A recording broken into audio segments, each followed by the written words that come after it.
Howdy, welcome to another week of Canon Calls. I am your host, Jake McAtee, and this week, Christmas week, we celebrate with having the guest of the year, Dr. Rod Story, in to talk about the COVID-19 vaccine.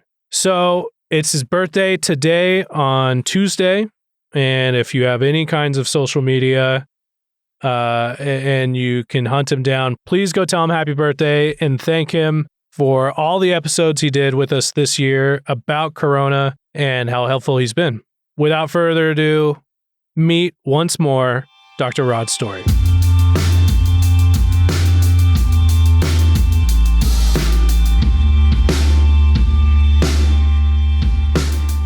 Now welcoming on recurring guest, the doctor of Canon Calls, guest of 2020, I think. And it's your birthday. So happy birthday. That's tomorrow, my friend, but you're close. Okay. Well, tomorrow's when it comes out. Yes. So today. Even better. And Merry Christmas, by the way. And thank you. Of course. I thought it was a good time to have you on, as all over the news, we have news about the vaccine, the 2 vaccines that have been cleared to go. And I'm seeing a lot of takes online, one way or the other. I think it was TGC, and that may be too easy, but somebody out there said something to the effect of, as the Jews rejected their Messiah, so a lot of these Republican Christians reject the vaccine. There's things like that, and then we see, like some really, going all in on this video of a woman passing out. Like, is it the vaccine? So all these suspicions. So, there's a ton going on, and I thought maybe you could come in and help clear some stuff up for us. So welcome on. Thanks for coming. Thank you. I was actually trying to figure out how many times we've talked about COVID this year. I think this is the 5th. It is the 5th, and that's amazing to think about. This has truly been a topic, a something forefront that's consuming us and consuming our thoughts and our energy, our time, our efforts. Boy, if 2020 was anything, it seems to now be spilling into 2021, doesn't it? Right. What I think it does more than anything is touch on what we believe and who we are. And so COVID just falls in the midst of that. And I think that that's probably the best thing we should do, is do a gut check of why have we approached it this way? And then, here's just another practical application. How does vaccinating, or how do we see the vaccine? Where does that fit in our belief, and what do we do going forward? So, Dr. Story, if someone comes into your practice this next week and says, Dr. Story, should I get the vaccine? What would you tell them? Well, let me answer that a little bit in a roundabout fashion. It's not without a little bit of awareness and maybe trepidation that I'm willing to kind of have this conversation. And I would say that that's the case generally for physicians who are willing to have conversations that aren't fitting the narrative. This is a hard time to stand out and say, hey, how about a little bit more conversation, a little bit of caution, because that's looked at so bluntly as, oh, you're one of those. And whether, and now I have a little bit of a history of being willing to tackle some ethical challenges that are really growing in our culture and apply to medical world. And I've gained a number of labels behind my name that are more than just the initials. One of them is bigot, and that came from addressing transgender and just being willing to say, hey, why are we so whole hog into this as a medical culture? Where does the science, but also where's our deep ethic on this? I've seen that in addressing some of the growing interest in physician-assisted suicide, and now we're surrounded by states that have said that. And just that, whoa, hey, that doesn't really fit medicine, and we have this Hippocratic oath. And suddenly you're one of those, or you're one of those docs who won't do birth control because you're so pro life that your brain fell out. How about a conversation? And I think that applies as well to the vaccine world. So at the risk of being called the anti-vax doc, which I am not, I'm very much think that vaccines are wise, that they're part of good care. They've got a good track record. They're actually fitting towards what I think is a God-honoring view of our world, of how our bodies work, of how illness happens, and how we actually might address it. I'm going to take a stab at this one. Okay. For the person that asked you, what questions are you going to want to ask them, or even like with what you know about the vaccine, what do you want to talk about? It doesn't seem like it's a green light for you or a red light. Well, so first off, I'd tell you that the vaccine question is a good one. And I want to encourage people, ask, be well informed, get good sources. Probably the Facebook mom chats are maybe not the best way to get good information, Comment although threads. Boy, it sure raises good questions that I think you should bring to your physician. And hopefully, like my office, your physician will be open to those conversations. And maybe that's where I get painted with an anti-vax doc label. Really, I want to encourage people, ask questions, and be well informed. I also want to encourage you, take responsibility. Don't just say, well, I read something somewhere on the internet, I guess I won't. That's a decision. And particularly you fathers out there, I want to encourage you, lead your families in this. Be well informed. Go to the physician visits. Don't just send your wife. Make sure that you're leading your family wisely and thoughtfully thinking this through. Let me also, before I answer that question, I feel like I'm putting teasers out there, really answer that in what I'm seeing in our community. And I think that that's generally been the case for how we digest this. It really comes down to, first off, what you believe about the world and how you see COVID fitting into that. If you are, like a lot of the physicians in our community, really seeing COVID as must stop at all costs, most of the physicians in my community have truly been hiding in their homes, avoiding any public exposures, including family, including churches, including social engagements, going to their workplace, wearing PPE or that personal protective gear every moment of every day, and then going home. If you have been in that frame of mind, then you see this vaccination as perhaps the only hope moving forward. Yeah. And that's what I'm seeing. All of my colleagues are on Facebook showing pictures of getting the shot. They're being cheered on as heroes. They're saying, boy, this might be the beginning of the end, but we'll have to take a wait and see posture. You know, if you're of that mindset, and I think that there's some reason to consider that, then you are triumphant at this moment. Like, this is science at its very best. Science has created in a very rapid fashion a vaccine faster than we've ever had a vaccine, almost in real time with a pandemic that we're trying everything possible to hold at bay. Yes, it has a bit of a triumphantness. And I would agree. I think that as a physician, where I know that the way we give vaccines, the way we make vaccines is to find a way to let someone's immune system see something long before the actual illness comes along, all with the goal of either reducing transmission from one person to the next and hopefully not to that person at risk, or preventing that at-risk person from having to experience the illness. Then just about any vaccine is a worthwhile consideration. So we have 2 vaccines that I think have been cleared to go, the Pfizer, and then what's the other one? Yeah, they're Moderna. Are you suspicious on the surface? Are you optimistic? Where do you fall on that, on the spectrum of reactions? So also at the risk of offending some of my brothers and sisters in Christ who are very, very hesitant about this, here's what I would say. I think by and large, this vaccine is going to turn out to be a good vaccine, reasonable for people to get. However, and again, this is where I think the conversation comes down. It needs to be individualized to who gets it and why.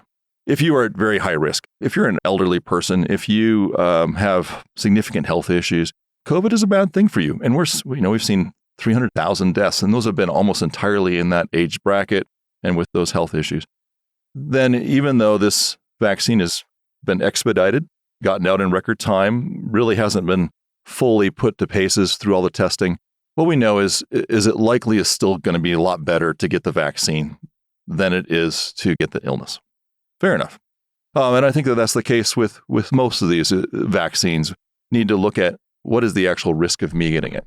Now, if we're talking about the second goal of vaccination, which is to reduce the spread of the illness, well, now you're talking about millions of people that have to receive that. Many, many millions. And I just looked up the number today, 324 million people in the United States. That's a lot of vaccination. When you vaccinate to that level, you're going to find that there are some untoward effects. Things that you didn't want to have happen on the individual level that will have lasting consequences. And that's just like by definition vaccines. That's what vaccines do. So let's talk a little bit about this vaccine and maybe it can expand more to that. Vaccination is getting a bit of the illness before it gets to you. this vaccine, it actually tries to take a page from the virus of how it looks to your cell, how it looks to your immune system. And it's actually uses what's called messenger RNA to teach your body how to mimic that. And then the goal is for your body to form antibodies, all of that without actually experiencing the illness. Here's what's interesting, and people are, my good friends of mine are putting it on social media. The concern that they're seeing a significant amount of side effects. Actually, it's being reported probably 1% to 2% of people are actually having to take time off work because they're sick. Wow. Sick when they get the vaccine. Yep. But they're not sick with the virus. They're actually sick from their immune system.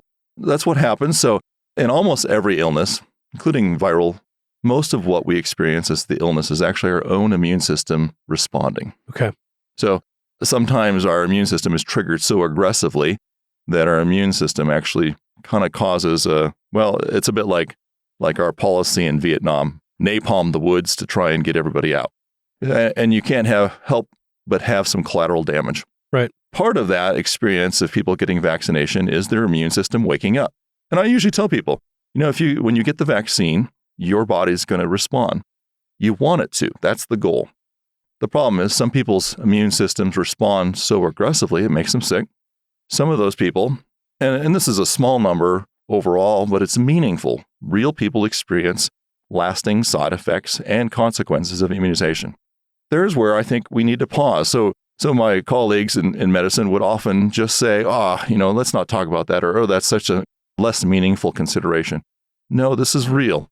And it's real in ways that we know actually impact whether people will take the vaccination or not, or whether companies will actually produce it. It's one of the concerns, honestly. We've through law, made a way that the companies that are making these vaccines are not going to be held liable for those side effects or for things that happen against them. We have actually a very large pot of money in the United States that's set aside for vaccine-related injury because we know it happens. Right. So let's talk about it. Let's talk about it in a real way. As physicians, I usually see, no, that doesn't really happen, and just take the vaccine, would you?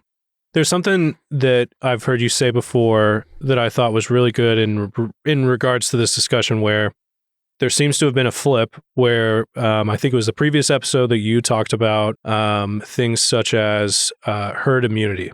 And you were very clear that clearly has there's some costs there. There's a trade-off there, but something valuable. And then there's going to be, as I hear you saying, there's going to be trade-offs with this vaccine. And what you're hearing from the other side is like not necessarily even an acknowledgement of risk, but just, you got to do it. All of a sudden, it seems like they haven't kept the same sort of, whether it's skepticism or just like this is not allowed, that sort of risk is not allowed. I don't know. Do you see that? I do. And I think that's the interesting challenge is if, as a physician or medical professional, you raise these concerns, you get labeled as vaccine averse or vaccine hesitant. How about just vaccine frank? Let's speak wisely and truthfully and honestly. And again, I would say that by and large, vaccination is actually wisdom. It's based on a consistent, knowable, understandable universe that's glorious, and I think God honoring to investigate because that's the God we serve. Who it mirrors his personality and it mirrors who he is. So that's really good, and I think you've helped us. You've given us some principles over time over this year, of as we look at all of the reports and everything's flying and social media is doing what it does.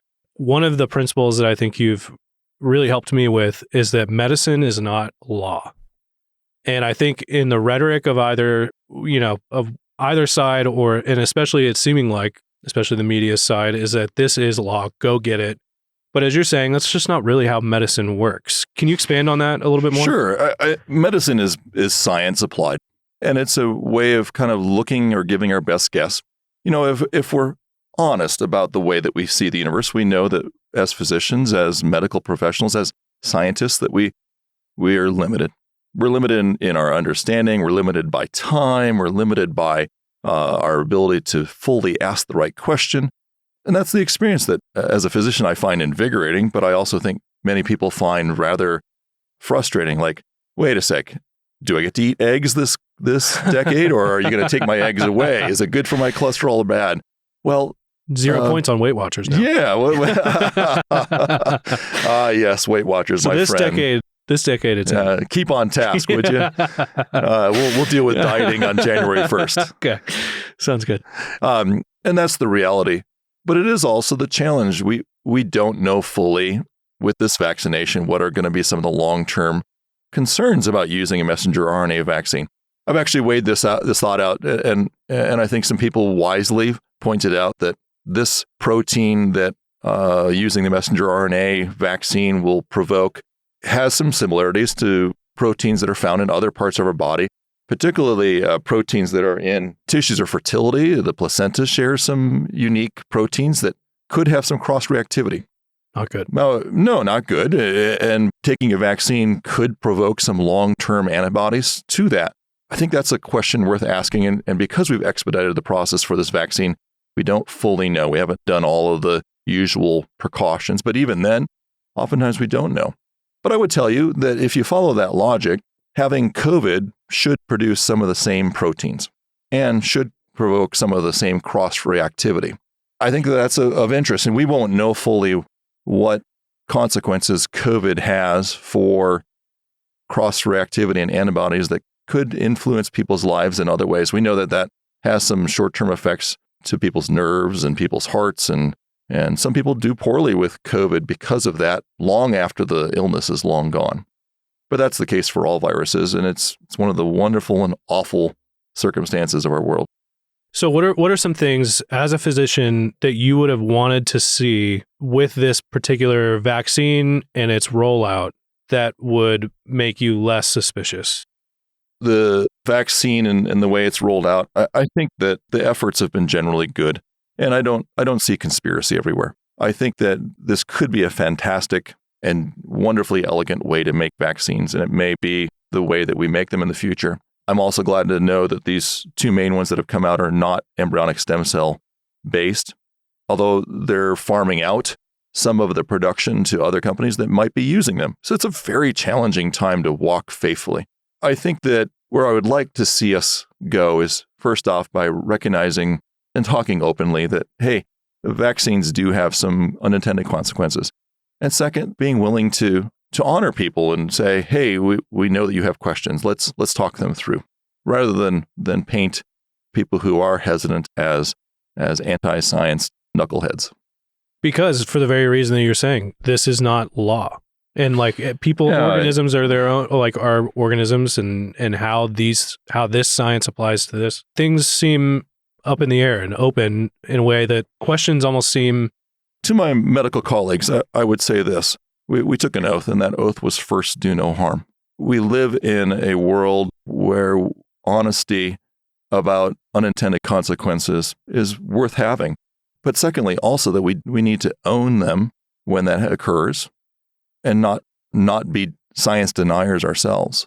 And then third, that really it's a matter of respect. Do no harm really means that we have done due diligence and that we have not rushed something out that might have more harm than good.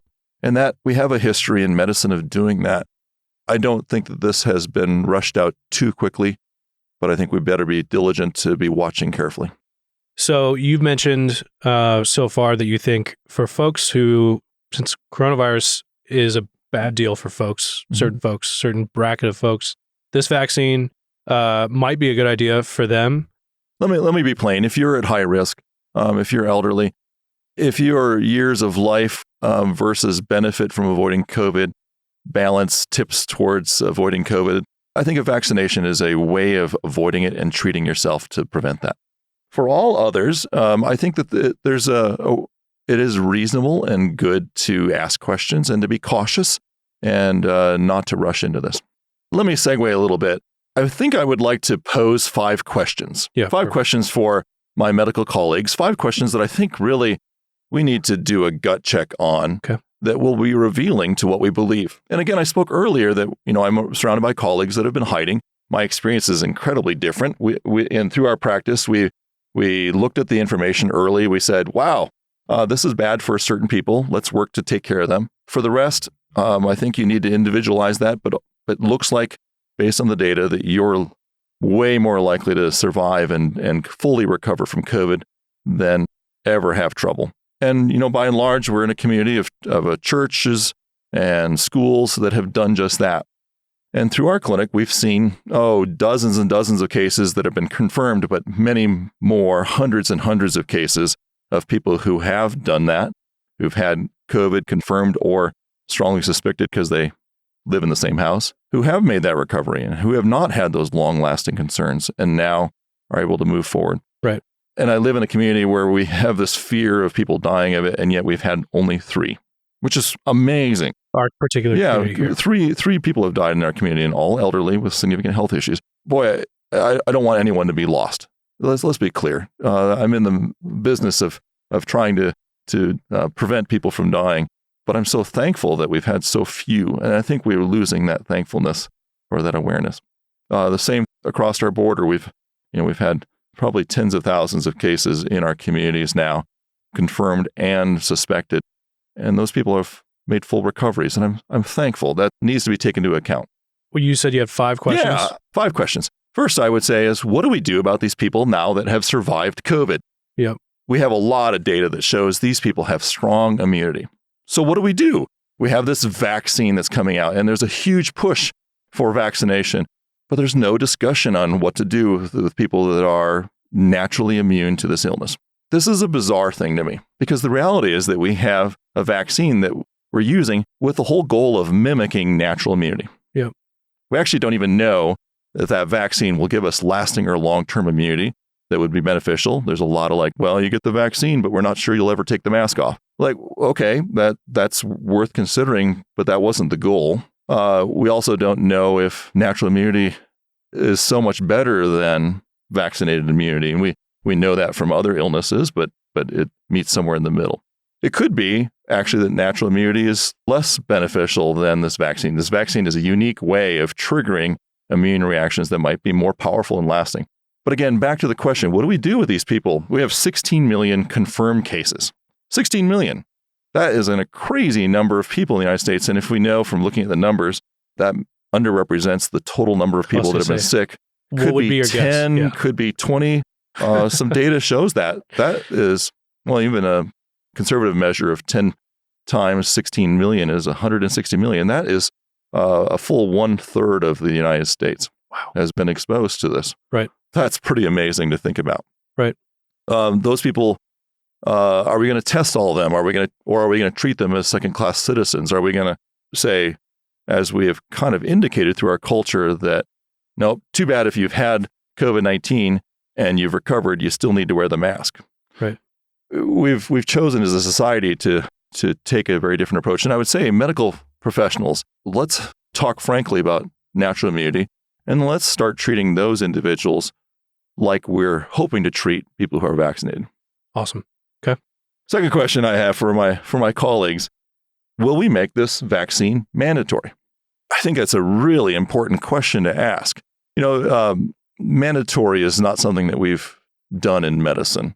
But there is a growing ethic that people are stupid if they don't get it, and that we need to overcome them. We've done this with masks now, and there's a coming mandatory nationwide mask mandate.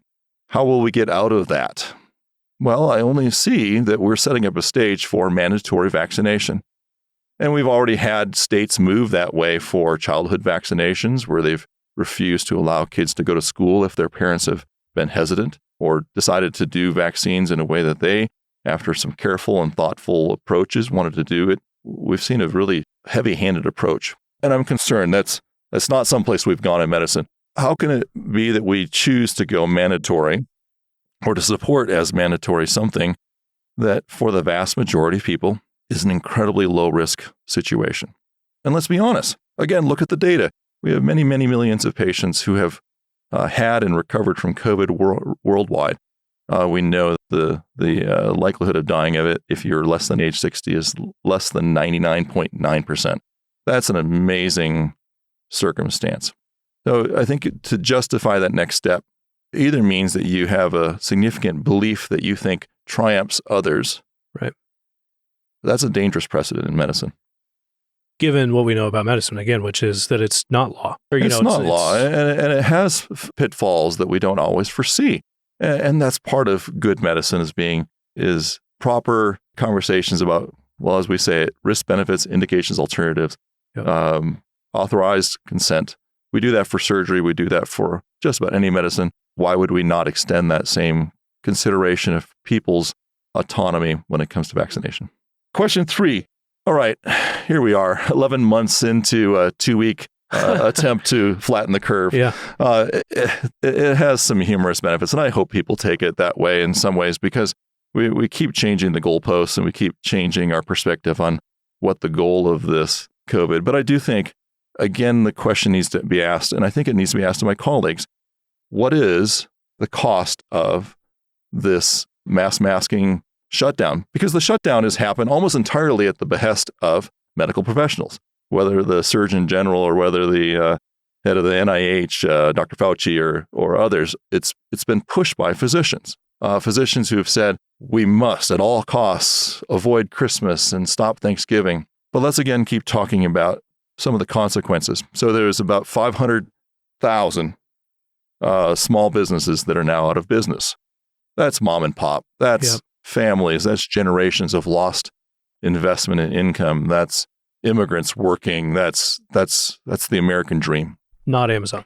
Not Amazon. Not Walmart. I mean, those companies are doing well, and they're well posed to be a faceless exchange of goods. But we have chosen to hurt our neighbors in ways that will have lasting generational effects. We have had more overdoses than we have in the entire history of recording this year. I think it was 80,000 that I read successful suicidal overdoses of medication. Those are lost lives, and that's a smaller portion of people when you compare to the 300,000 that have died of COVID. But if we honestly look at the alcoholism and depression and significant mental health that is growing out of this, we are not counting the costs of those things. And let's be honest, that has been a physician-directed thing for us to shut down, and to do that at all costs. At all costs is a painful cost that doesn't take into account more than just a case fatality rate. Right. And I think that kind of begs the fourth question. If this is how we have approached this viral pandemic, and we face viral pandemics routinely in human history, what will be our approach to the next one? Yeah, Makes me nervous. It should. I mean, the reality is we now have developed and we have encouraged our citizens in our country to view illness as to be avoided at all costs. But we've done things that actually still aren't working well, including masking and social mandates and hiding at home and closing schools, none of which have actually stopped this illness. I would argue actually have prolonged it and maybe even caused more fatality in the long run. But that's a subject maybe for another day. But I would say what is our threshold? What is our acceptable number of people that we might potentially lose with each? Because, we keep getting hammered for comparing this to influenza, but every year we do experience influenza, and oftentimes the fatality is anywhere between 80,000 to 250,000 in a given year. Well, that's really very similar, just shy of COVID. That's on a yearly basis, and those are just the most obvious viruses. We've got plenty others that circulate. In my 20 years as a physician, this is now the third major pandemic that I would mark as one that has come across the media's eye, that we've named and treated like it was a bad cousin we didn't want at Christmas. We must ask the question, what did we do here, and what is our threshold going to be for the future? Because this is major what we've done, right. Not just in the amount of money spent or the time invested, but in the challenges to people's lives and the way we live. Yeah, it's almost one of those. I almost want to not ask questions. I don't want the answer to in terms of the devastating, the amount of money and yes, and when we're just about to all get, well, some of us a $600 check, and that is bankrupting our system. We have medical facilities and clinics and hospitals that are about 30% down in their income. We're going to be seeing a dramatic calling of people on their debts in the next year. Whether that's debts for retail and the rentals that they have, closing of businesses, but also debts that the hospitals are having that are going to in my estimation, really accelerate a wholesale change in American medicine, the way we practice. The government will be happy to come in and step in and print some money and buy those hospitals and clinics, but it will be a dramatic change in how we receive care. Last one. All right. Number 5, and this is a question. What is our goal in treating illness? And that's maybe a little philosophical, but it certainly has a lot to do with COVID. What is our goal in treating illness? Do we think that we can always, and in every circumstance, stave off death? The way you answer that question as a physician really gets at the heart of what you believe about this world and also how you've been approaching COVID. I would argue that a good physician recognizes that that's never the goal. That I often joke with my friends at church that when I get to heaven, I'll be out of a job because there will be no more death, no more sorrow, no more sickness. Yeah. And I will have trained for something that is completely obsolete. On the opposite side, I spend my whole career, and I don't mean to be glib about this, taking care of people that will die, for whom I will never be able to fully fend off death. Why do I do what I do? Well, I think that there's still a significant blessing in, first off, being good stewards of our bodies. Second, in bringing and alleviating suffering. That's where most of medicine started, was this: how can we be good Samaritans and pull the guy out of the ditch and tend to wounds and help bring healing? How can we help our neighbor who is sick and ill by, first off, providing alleviation of suffering and dignity, even in the setting of what are often very hard circumstances? We have changed that. And in medicine, it has led us to do very bizarre things where we go all the way from putting someone on life support who is at the very end of life, and then at other times giving medicine to help a young person end their life because it's so unbearable. We have become very schizophrenic as we have lost our mooring as to what is it we do and why. It seems like we've kind of circled it a few times, but this is essentially one big, whether it's the reaction or even the fundamental questions you've asked of like, why do we do medicine? Who do we believe we are? Can we stave off death? Mankind just continually railing against its own finitude. And I think one thing you said earlier in relation to the amount of deaths in our particular community is even just, we are entirely anemic on gratitude for anything. Whether it's about that or just gratitude for that finitude of, I only know so much, and sickness is a part of the world and not a lot I can do about it. And for me to rail against that and try to get beyond my finitude to fix things just ends up in these weird mandates or a fake love of neighbor or anything else. Well, I think it's where I would wrap us up today. I think that COVID is just like any other health threat in that it brings an opportunity for us to say, what are we made of? And what are we basing our life on? What is our purpose? Where does it get meaning? What is it that at the end of the day we've built up as a foundation for our life, for what we do and where we go? There's nothing like a medical illness to shake that foundation. And I see it so often, and it's been one of the joys and one of the fantastic things in medicine is to be there when people's foundations are shaken. And then to be able to talk to them about what matters and where do you find hope? I've seen this word used more often in the last week than I have in all of the last 12 months, and it's the word hope. And it's usually, I hope this vaccine gets us through this pandemic. I finally have hope that we're almost at the end of having to hide in our homes. But I think that this vaccine is just one more step in really revealing what is it that we base our lives on? As Christians, we know that this is not the way the world's supposed to be.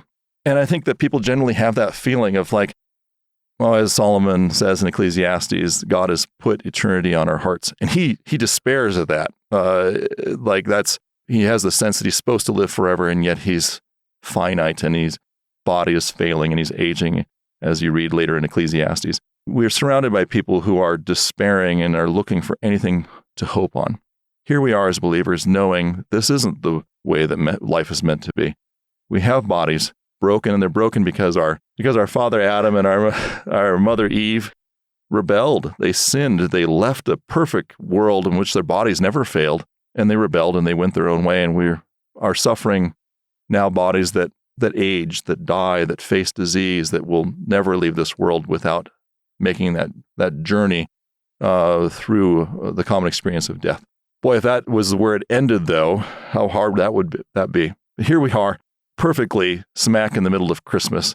Christmas of a God who knew our circumstance and broke through and sent his son to live perfectly in a human body with all of the ailments, even to go through that experience of death for us, so that even in physical death, we wouldn't experience that permanent spiritual separation from God.